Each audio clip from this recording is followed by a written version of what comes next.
Please, don't walk away.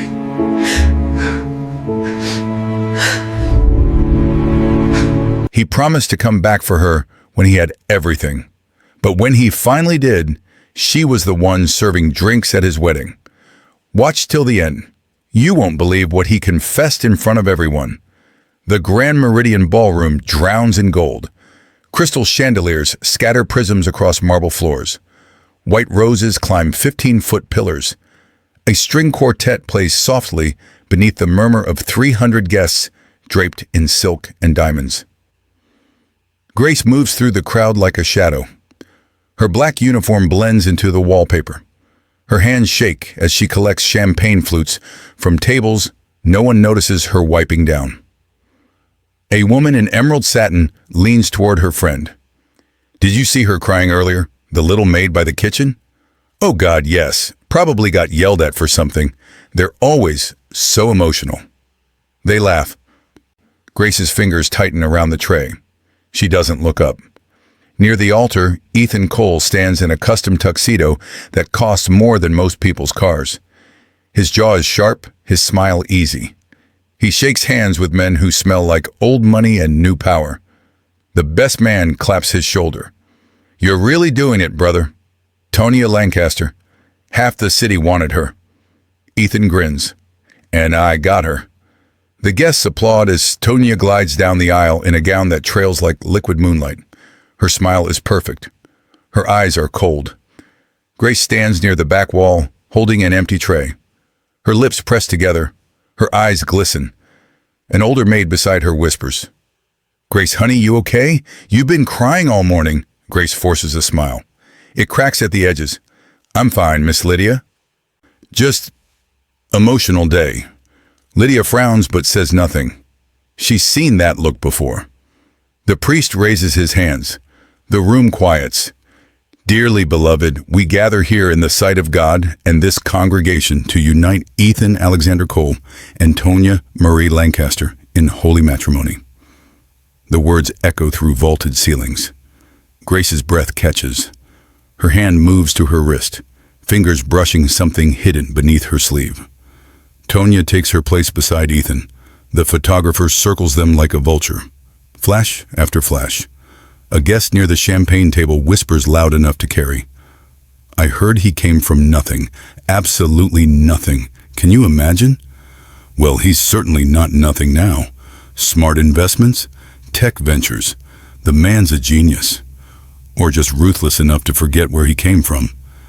Grace's knees buckle slightly. She steadies herself against a pillar.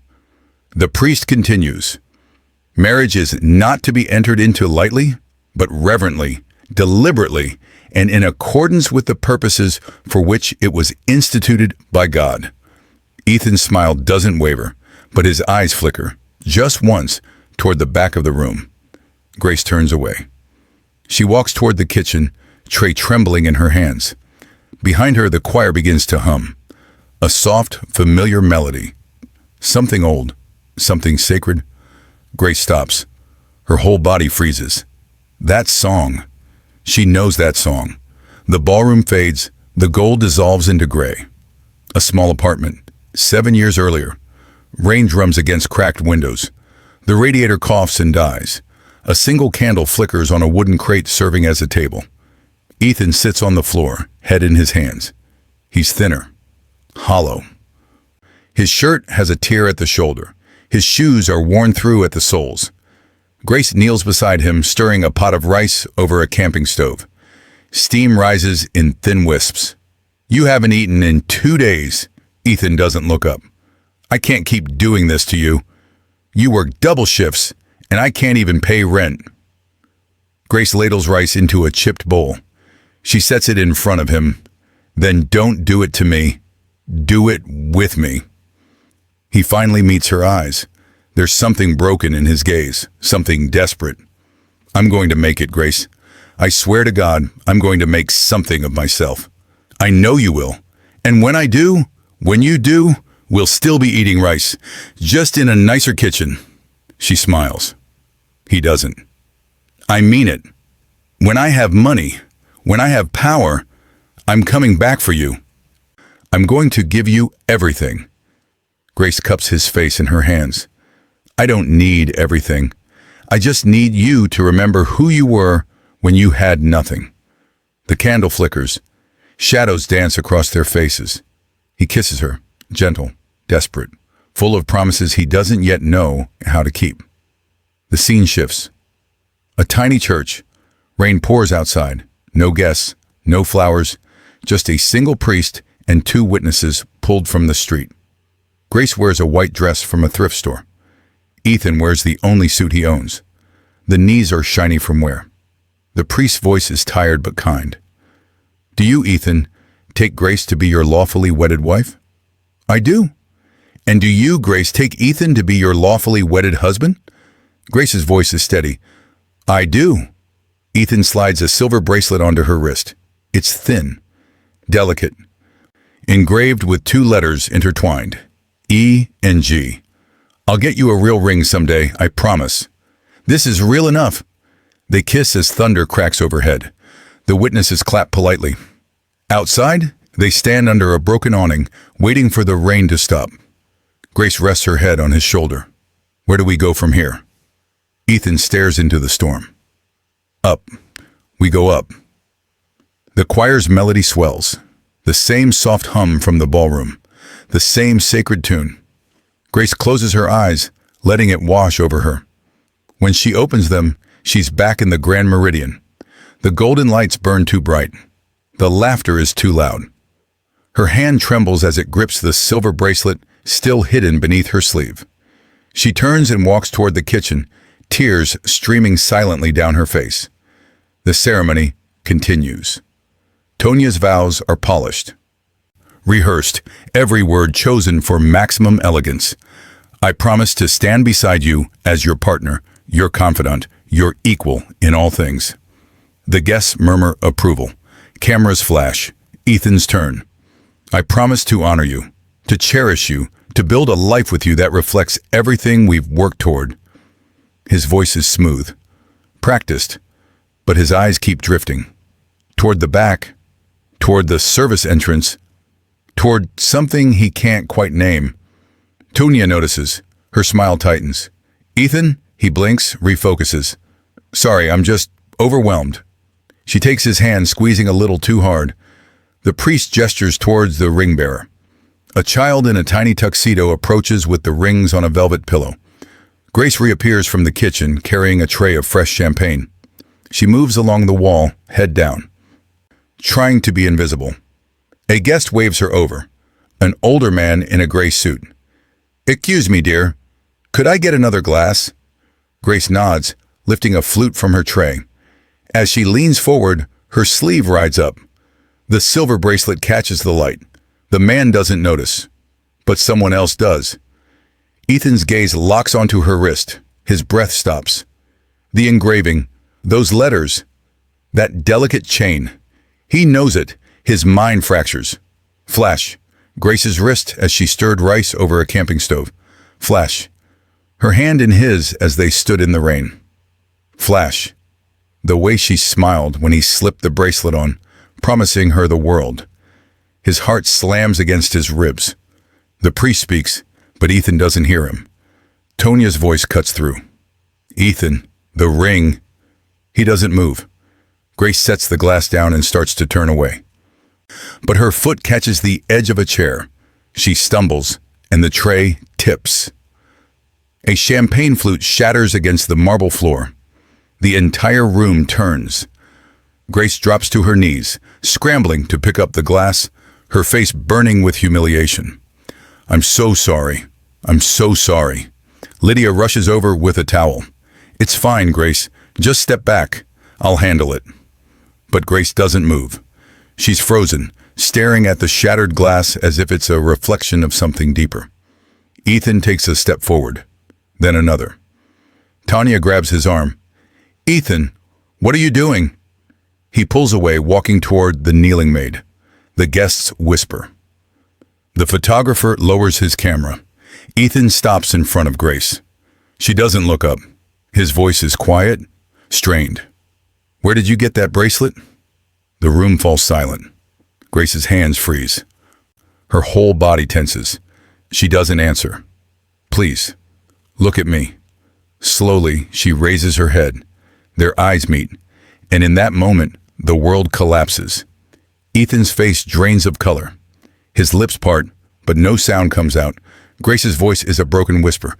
You gave it to me, before you became him.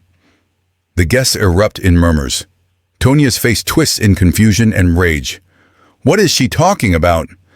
Ethan steps back, shaking his head as if trying to wake from a nightmare. Grace? She stands trembling, tears streaming down her face. You promised you'd come back. You said when you made it, you'd come back for me. The priest lowers his book. The choir stops humming. Tonia's voice rises. Someone explain what the hell is happening. Ethan's voice cracks. She's my wife. The words hang in the air like a guillotine. The room gasps. Cameras flash. Someone drops a glass. Tonia staggers backward, her perfect composure shattering. You're what? Grace's breath comes in short, sharp bursts. She pulls off her apron, letting it fall to the floor. I waited, Ethan. I waited for 7 years. And you didn't just forget me. You erased me. She turns and runs toward the exit. Ethan doesn't hesitate. He sprints after her, pushing through the stunned crowd. Tonia screams after him, Ethan! Ethan, don't you dare! But he's already gone. The guests stand frozen, a sea of shocked faces and open mouths. The priest closes his book quietly. Someone whispers, Did that just happen? The hallway outside the ballroom is long and cold. White marble stretches endlessly beneath gold-framed mirrors. Grace runs, her shoes slapping against the floor, her breath ragged. Behind her, Ethan's voice echoes. Grace! Grace! Please stop! She doesn't. He catches up, grabbing her arm gently but firmly. Please, just talk to me. She spins around, yanking her arm free. Her eyes are wild with pain. Talk to you? I tried talking to you. I called. I wrote. I showed up at your office and they threw me out like trash. I didn't know. You knew. You knew exactly where I was, and you chose not to care. Ethan runs a hand through his hair, his composure crumbling. I thought I was protecting you. I thought if I kept you away from this world, you'd be safe. You'd be happy. Grace laughs bitterly, tears streaming down her face. Happy? I worked 3 jobs just to survive, Ethan. I slept in a room the size of a closet, and every night I told myself, he's building something. He'll come back. He promised, her voice breaks.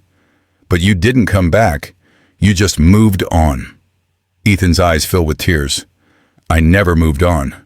I just convinced myself I didn't deserve you anymore. Grace shakes her head, backing away. You don't get to do that. You don't get to play the tortured hero.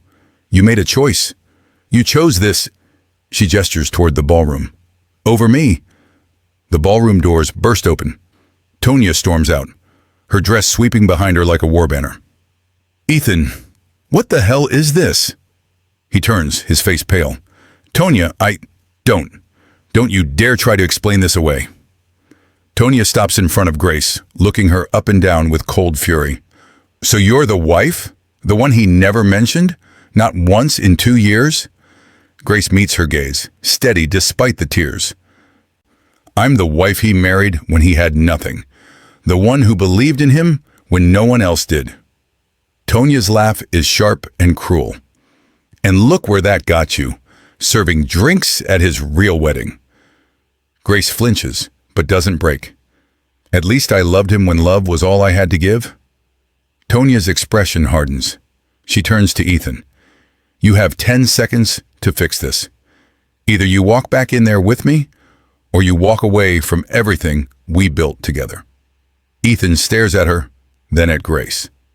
The silence stretches, agonizing and infinite. Grace's voice is barely a whisper. You built your empire on promises you buried, Ethan, and I was the first one you put in the ground. Her words cut deeper than any scream. Ethan's knees nearly buckle. He takes a step toward Grace. Then let me rebuild. Let me start over. Please, Tonia's voice is ice. If you walk away from me now, you lose everything. The merger, the deals, the investors. My father will destroy you. Ethan doesn't look at her. Then let him. Tonia's face goes white. She stares at him, disbelief and rage warring in her eyes. You're choosing her? A maid? I'm choosing my wife. The words ring through the hallway like a bell. Tonia's hands shake. For a moment, she looks almost vulnerable. Then the mask snaps back into place. You'll regret this. She turns and walks back into the ballroom, her heels clicking like gunshots. The doors close behind her. Grace and Ethan stand alone in the hallway. The silence is deafening. Grace's voice is hoarse. You just gave up everything for me. Why? Ethan's eyes are red. Because everything I built was supposed to be for you. And somewhere along the way, I forgot that. Grace closes her eyes, fresh tears spilling down her cheeks. I don't know if I can forgive you. I'm not asking you to. I'm just asking you to let me try. She opens her eyes, staring at the man she once knew, the man she's not sure exists anymore. You can't just fix this with words, Ethan. I know. He kneels in front of her, right there in the hallway, his expensive tuxedo crumpling against the marble floor. Then tell me what I have to do. Tell me how to make this right. Grace looks down at him, her heart breaking and healing at the same time. You have to prove you remember who you were, not who you became. He nods, taking her hand, the one with the bracelet. I remember everything. Footsteps echo from the ballroom. The doors open, and guests begin spilling into the hallway, phones raised, recording everything. Lydia appears, pushing through the crowd. Grace, honey, we need to get you out of here. But Grace doesn't move. She stares down at Ethan, still kneeling, still holding her hand. A reporter shoves a microphone toward them. Mr. Cole, is it true you were already married? Another voice calls out. Grace, how long were you together? Cameras flash. The crowd presses closer. Ethan stands, positioning himself between Grace and the chaos. Everyone, step back. Now. His voice carries the authority of a man used to commanding rooms. The crowd hesitates, but doesn't retreat. Daniel pushes through, his expression a mix of shock and concern. Ethan, man, you need to get out of here. The media's going to crucify you. Let them. Tonia's family is already making calls. They're going to pull every deal, every partnership. I don't care. Daniel stares at him. You're serious. I should have done this 7 years ago. Grace's voice cuts through. Ethan, stop. You can't throw your life away for me. He turns to her, his expression raw. I already threw it away when I left you.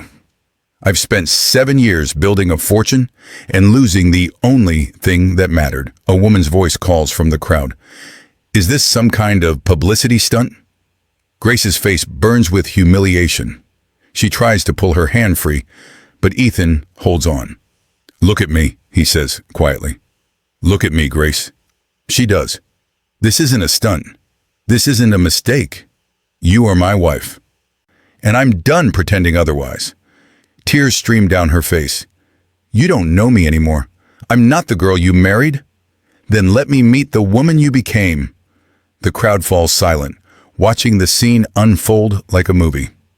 Grace's voice shakes. I scrubbed floors, Ethan. I cleaned toilets in buildings you own. I watched you on magazine covers and told myself you were happy, that you'd moved on to bigger things. I was miserable. Good. The word comes out sharp and bitter. Grace immediately regrets it, but she doesn't take it back. Ethan's face crumples. I deserve that. You deserve worse. I know. They stand there, two broken people in a hallway full of strangers, the weight of 7 years pressing down on them. Lydia steps forward again, her voice gentle. Grace, baby, you don't have to do this here. Come with me. Grace looks at the older woman, then back at Ethan. I can't do this anymore. I can't keep carrying you in my heart like a ghost. Ethan's voice breaks. Then let me be real again. Let me prove I'm still the man who loved you. That man died the day you stopped answering my calls. No, he just got lost, and I'm asking you to help me find him. Grace's breath catches. Her walls are crumbling, piece by piece. Why should I? Because you're the only one who knows where to look. The words hit her like a wave. She closes her eyes, trying to hold on to her anger, her pain, her defenses, but they're slipping. A security guard approaches. Mr. Cole, hotel management is asking everyone to clear the hallway. Ethan ignores him, his eyes locked on Grace. If you walk away now, I'll understand. I'll sign whatever papers you want. I'll give you anything. But if there's even a part of you that still remembers us, please, don't go. Grace's hands shake. Her breath comes in short gasps. You hurt me. I know. You made me feel worthless. I know. You let me believe I wasn't enough. His voice cracks. You were always enough. I was the one who wasn't. Silence. The crowd holds its breath. Grace's tears fall faster now, but her voice steadies. I hate you. I know. And I still love you. And I hate that even more. Ethan's eyes close. Relief and pain wash over his face. Then hate me. Scream at me. Break me. Just don't leave. Grace's knees weaken. Lydia catches her arm, but Grace waves her off gently. She looks at Ethan, really looks at him. Past the expensive suit, past the billboard smile. Down to the scared boy in the broken apartment, making promises in the rain. If I stay, she whispers, we start over. No mansions, no shortcuts. You prove every single day that you remember what it's like to have nothing. Ethan nods, tears streaming down his face. I'll prove it. I swear to God, I'll prove it. Grace takes a shaky breath. And if you ever make me feel invisible again, I won't. If you do, I'm gone. Forever. No second chances. Understood. She stares at him for a long moment. Then, slowly, she nods. The crowd erupts in murmurs. Cameras flash wildly. Someone claps, then another, until scattered applause fills the hallway. Grace doesn't smile. Neither does Ethan. This isn't a victory. It's a beginning. Tonya appears in the doorway, her face a mask of fury and humiliation. She locks eyes with Ethan one last time. I hope she's worth it. Ethan's voice is calm. She always was. Tonya turns and disappears back into the ballroom. Daniel approaches cautiously. Ethan, we need to talk about damage control. Later. The board is going to... Later. Daniel sighs but backs off, shaking his head. Ethan reaches into his pocket and pulls out a small velvet box. The ring meant for Tonya. He opens it, revealing a diamond so large it could finance a year's rent in Grace's old apartment. I can't give you this. Grace's eyes widen in confusion. Ethan closes the box and hands it to Daniel. Sell it. Donate the money. I don't care. He reaches for Grace's hand, the one with the silver bracelet. This is the only ring that matters. Grace's breath catches. Ethan, I'm not asking you to forget. I'm asking you to let me spend the rest of my life remembering. He brushes his thumb over the engraved letters. E-N-G. You kept it. Grace's voice is barely audible. I couldn't let go. Neither could I. He pulls her close, wrapping his arms around her like a man who's been drowning and finally found air. She stiffens at first, then slowly relaxes into him, her hands gripping his jacket. The crowd watches in stunned silence. Lydia wipes tears from her eyes. The string quartet, still playing softly in the ballroom, shifts into the same melody from their wedding night. That sacred, simple tune. Grace hears it and pulls back slightly, looking up at Ethan. Did you request that song? He shakes his head. No, but I've heard it in my head every day for 7 years. She laughs through her tears. It's a broken sound, but it's real. You're an idiot. I know. And you're going to spend the rest of your life making this up to me. I know. She reaches up, cupping his face in her hands. And I'm not going to make it easy. I'm counting on it. They stand there, foreheads pressed together, the world spinning around them. The cameras keep flashing. The crowd keeps whispering. But none of it matters. Father Bennett emerges from the ballroom, his expression gentle. "Well," he says quietly, "it seems I'm officiating a different wedding today." Grace and Ethan turn to him in surprise. The priest smiles. "Or at least a renewal of vows, if you're interested." Ethan looks at Grace, hope flickering in his eyes. "We're already married. Then let's make sure the world knows it." Grace hesitates, then nods slowly. "Okay, but not here. Not like this." Ethan understands. "Where?" She thinks for a moment, then smiles. A real smile, fragile but genuine. "The church where we got married. The little one on 7th Street, if it's still there." "It is. I checked. Every year." Her eyes widen. "You did?" "I never stopped looking for reasons to come back." Grace's tears start again, but this time they're different. Softer. Warmer. "Then let's go. Right now." Ethan takes her hand. "Right now." They turn toward the exit. Lydia rushes forward, pulling off her own coat and draping it over Grace's shoulders. "You're not walking out of here in that uniform. Not anymore." Grace hugs her tightly. "Thank you, Miss Lydia. For everything?" "You thank me by being happy, baby." Grace nods, squeezing her hand. Daniel calls after them. "Ethan? Seriously. We need to—" Ethan turns, his expression firm but not unkind.